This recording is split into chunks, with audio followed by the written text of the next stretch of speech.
It's just 1/4 of the top of a vat, and this is just the first story of the building. The cautious foreman is in constant contact with his team. Both the machinery and their loads are a bit bigger than Armin Dice is used to dealing with.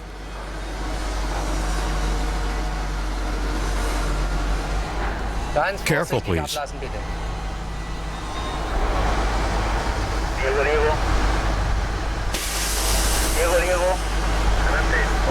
Okay, fine. Even the foreman has trouble finding his way around the huge future brewhouse. The buffer tank, wort copper, and at the back of the whirlpool, the whirlpool is where the dregs are removed. The beer is injecting from the side, and the rotation process deposits the dregs in the middle.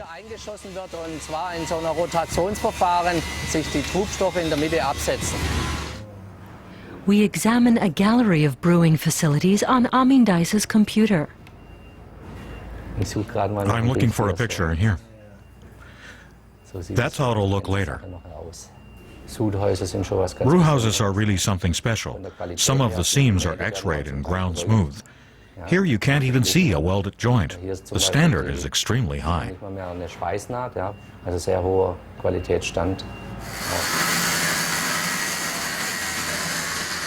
Large vats and tanks for the largest brewery in the world, handcrafted.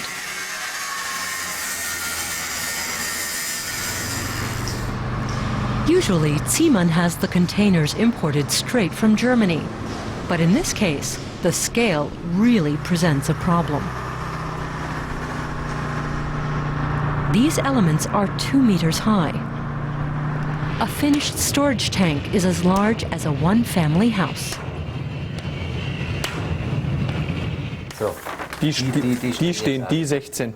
Das sind die kleinen. Ziemann spokesman Jörg Rositzke is paying a visit. Even for a company like his, with 150 years of experience in the business, this large-scale order from Mexico represents a very prestigious project, as well as a logistical challenge. The project has a very specific schedule.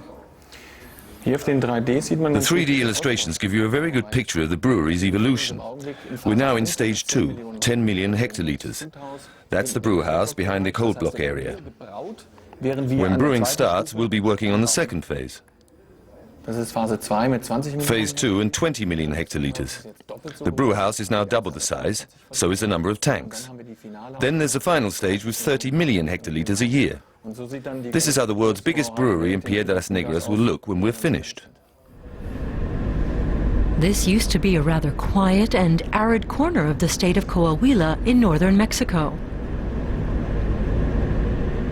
The brewery site is just 15 kilometers from Piedras Negras and not much farther to the Texas border. This will put the U.S. market on the doorstep of Grupo Modelo, makers of the top-selling Mexican beer brand, Corona.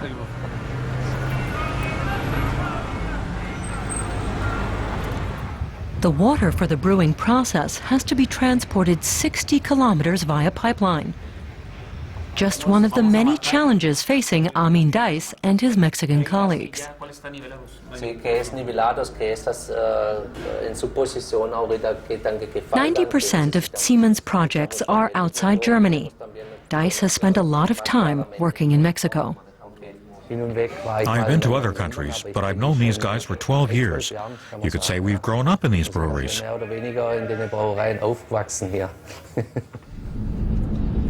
Other beer producers have their breweries spread across the globe. Corona, however, has to be made in Mexico. It's a company principle, and the reason why the world's biggest malt silos can be found here in Piedras Negras. The beer is set to start flowing by the end of 2009. It's so incredibly huge, all the way back there. And there are parking lots for trucks, all the way over there, where they're removing the gravel. It's a huge undertaking, even for an experienced foreman like Armin Dice.